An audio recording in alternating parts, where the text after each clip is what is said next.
Termina is upon us. The festival to end all festivals. We've got all the nastiest musicians in one place to create an exclusive once-in-a-lifetime performance and the bloodiest mosh pit ever. We've got Crystal Castles Reunion, Barzam featuring Varg's 16 Offsprings, the dudes from the Money Store cover art, G.G. Allen, not even reanimated, he just thinks they're on the stage, and many more. Only the strongest shall survive.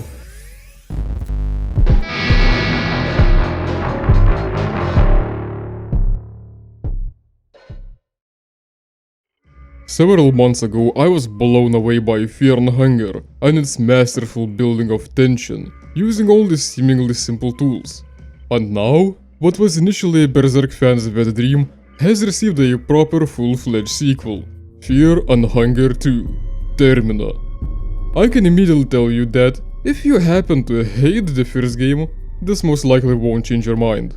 But if you happen to enjoy it, or if you're a first-timer, there's plenty to gawk at here. At its core, Termina is still very similar to its predecessor, a hardcore RPG Maker horror experience with mature themes galore and pretty wild lore. A brutal story about the existential dread of reverse erectile dysfunction. Those who had gotten the hang of the challenging gameplay in the first game will feel right at home here, as most mechanics were left pretty much unchanged. But what did change is the entire setting of the game. The first game took place during one of the darkest eras of human history, literally called the Dark Ages. So, where could it go next without losing the grimy feel but not repeating itself? Well, Eastern Europe in World War II, of course. While I'm personally still partial to creepy medieval settings, exploring a half-ruined and monster-infested small Eastern European town with it looking the way it looked before everything was turned into boring grey Soviet block yards is truly fascinating. Not that many good depictions of that, especially in more fictional works. And the fiction part only elevates the whole ordeal. The world of Fear and Hunger is much like ours. There are regions with similar cultures, places that share names to the ones in the real world and so on. It's a bit like an alternate timeline, with many places having old historical region names, some events transpiring somewhat differently and so on. I find pretty hilarious how Vinland, or North America as we know it, is apparently really messed up and inhospitable. The events of Fear and Hunger 2 transpire in a mysterious town of Prihevil, Bohemia, which my fairly limited geohistorical knowledge leads me to believe would be our current day check. Now, before I go any further, I absolutely need to warn you about spoilers. Even though I don't intend to discuss the actual plot of the game much in this video, this game, just like its predecessor, is very exploration heavy. Exploring the town and learning how things work through trial and error is a crucial part of the game. Every little thing can be quite a revelation, so the game is best experienced without any prior knowledge. Even for me, someone who just went through the first game and is well familiar with the way it works, the feeling of being clueless about what's going on at first was priceless, and the journey to learn the ins and outs of the cursed town was enthralling. If you're already curious to try the game for yourself, be wary.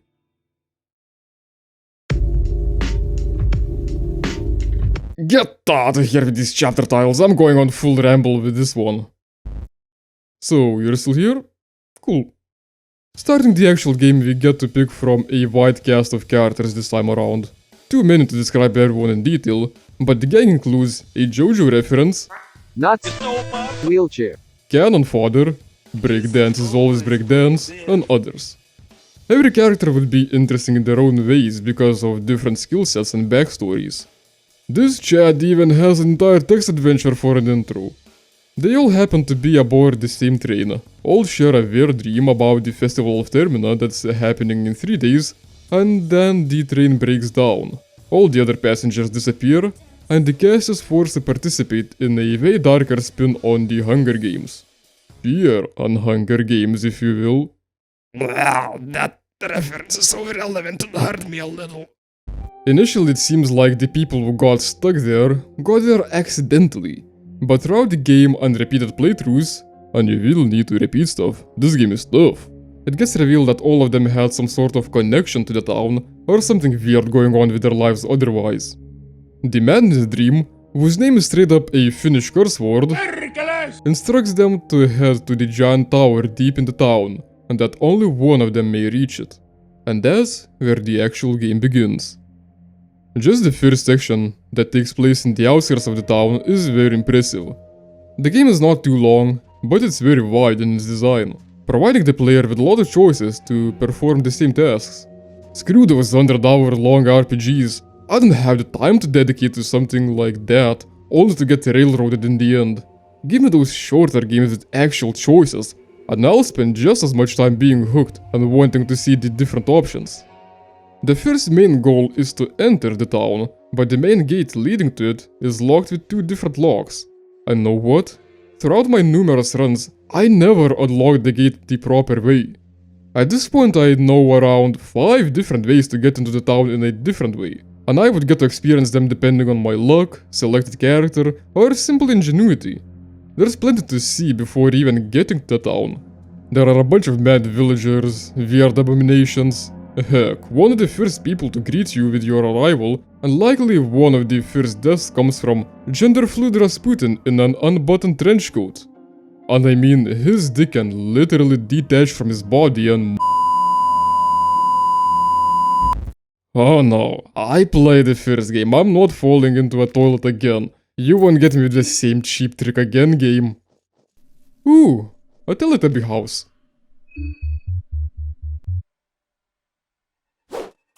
Cock.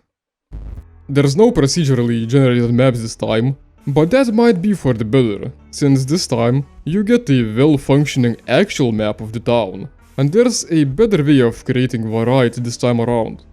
Time is a very important factor in Termina, since the player only has 3 days to do whatever they need to do, and the rest of the cast have the same ideas, so they're roaming the town on their own. You can find them in different locations during different times, and learning these patterns is important if you want to recruit them, or if you're trying to save or slay them all. That in itself is a dilemma. It's hard to trust anyone since everyone had a dream telling that only one of them can live, so they might just go for blood to increase their own chances. There are very few companions that are not competitors, and this goat that I managed to get, aside from being a witch reference, is zoophobic. It's afraid of its fucking self! Yet, companions are still the main way to increase your strength, since there is no conventional leveling up mechanic. You can find better gear, but that's somewhat RNG dependent, and you can learn new skills, but aside from other things, it requires you to sleep, which is also the main way to save the game, but it also passes time, which isn't ideal. But it's a real interesting mechanic, especially when paired with the difficulty of the game. If you can recall, saving in the first game was always a hassle, because most saves would be based on coin flips. You either save, or you get attacked and possibly killed. This time, saving is more reliable, but you want to do it as rarely as possible in order not to waste time. But that makes you take risks and waste time in other ways, because even with a wonderful run, you can very easily get screwed by some insane random encounter, or just generally bad luck. If it's a challenge you're looking for, Termina doesn't fall behind its predecessor. It even has an extra hard difficulty mode, which is unceremoniously called Masochist mode, and it's exactly that. It has even tougher encounters and insane mechanics like the fucking moon exploding you if you're outside for too long. What I like for myself is the easier mode. It's still no walk in the park, combat encounters or RNG can still mess you up, and you need to be very tactical with decisions and saving, but the game becomes more manageable, a bit closer to a regular tough RPG. While the first game was a tough sell because of how unfair it felt, with the easier mode, I can actually recommend Fear and Hunger 2 to people. It just became a lot more accessible in my opinion, while retaining the dark atmosphere and oppressive, unforgiving nature of the game. Take that, Dark Souls elitists! The game doesn't lose anything when difficulty is just an option. Besides, you can always have extra content locked behind harder difficulties to make them more lucrative. The way Termina's mechanics are, it also makes it one of my favorite horror games recently. It's built on a foundation of a tactical RPG, but it could easily be considered a survival horror game. You actually need to manage the titular fear and hunger meters and other resources, but due to the limited saves and passing time, the game becomes a lot more intense, and the unpredictability can make taking risks be terrifying, and you will need to do that. There is no safe way out. The players force explore all nooks and crannies in search of better gear, consumables, or anything plot relevant, but there are unspeakable horrors behind most corners. Even combat encounters have a similar element of exploration, because like in the previous game, the combat is limb-based, sort of like VATS system in Fallout.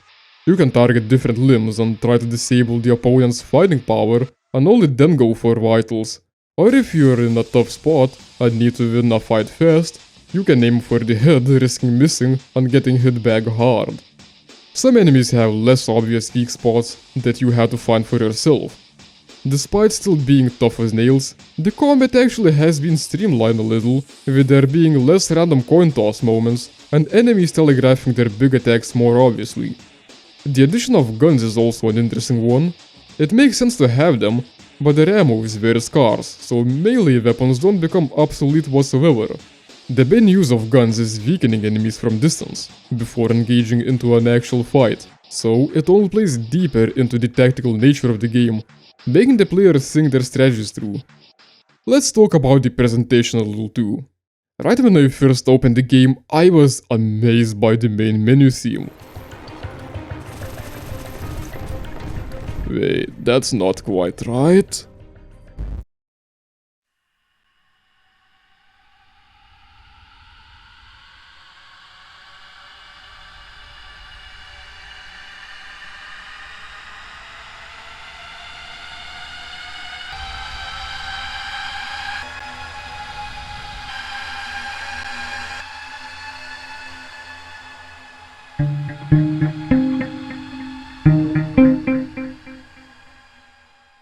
The menu theme slowly but surely builds tension with this scream-like drone that had caught me off guard with the way it started glitching, making the sound even more distressing. And the guitar that kicks in later also feels very surreal due to the mellow riffs and heavy modulation. There just couldn't be a more fitting track for this. In fact, the entire soundtrack is a lot more musical this time around. The music in the first game often barely resembled music. It was mostly just out-of-tune sounds that contributed perfectly well to the atmosphere, but otherwise sounded rather weird. Not in a bad way necessarily. Termina this time around has a way wider variety of tracks, and a lot of them are actual bops.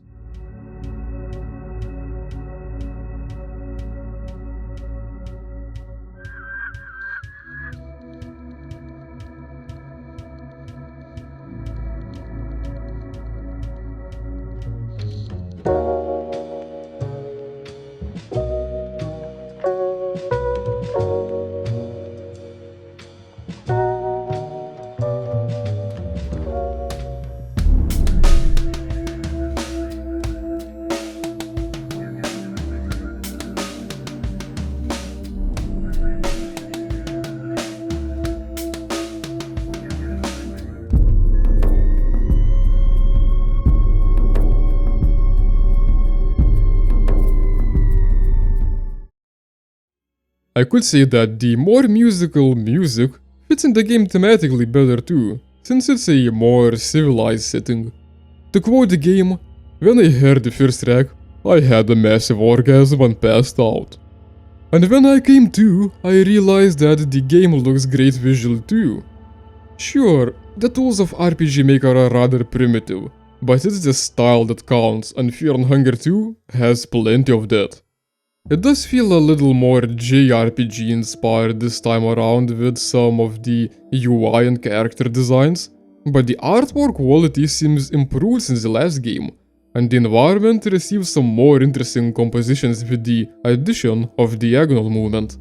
The diagonal movement had some problems of its own.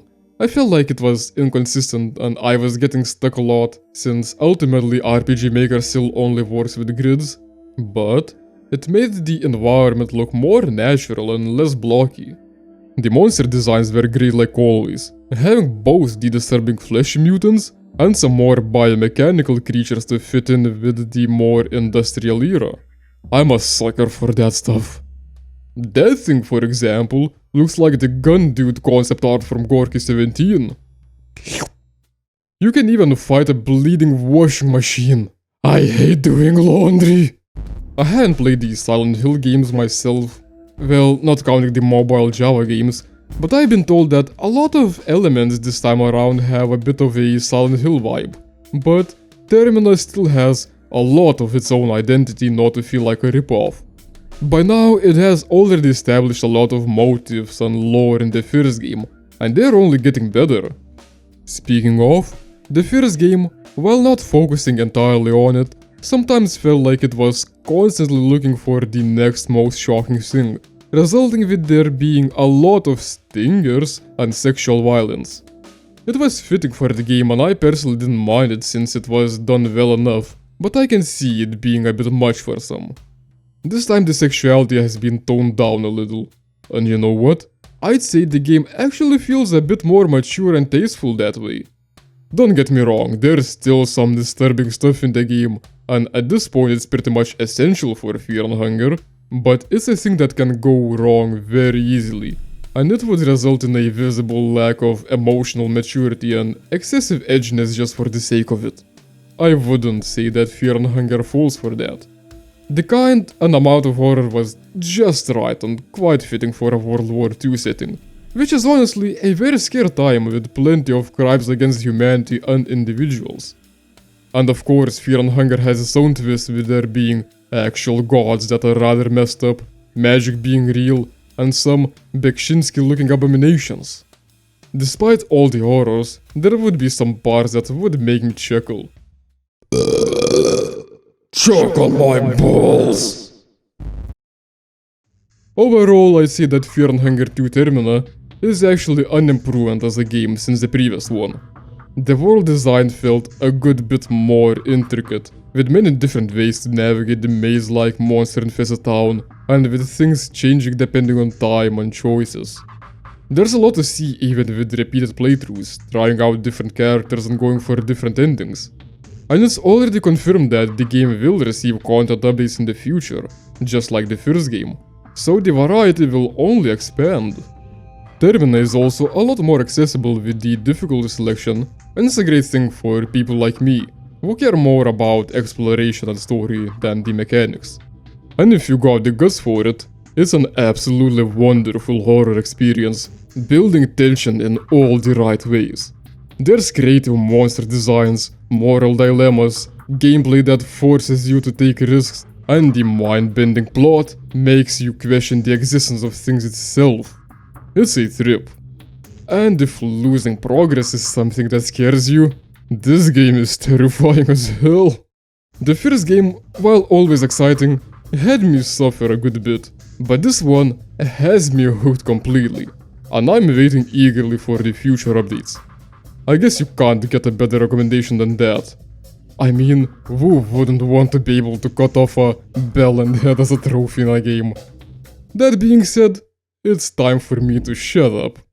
Thank you for watching, and see you next time.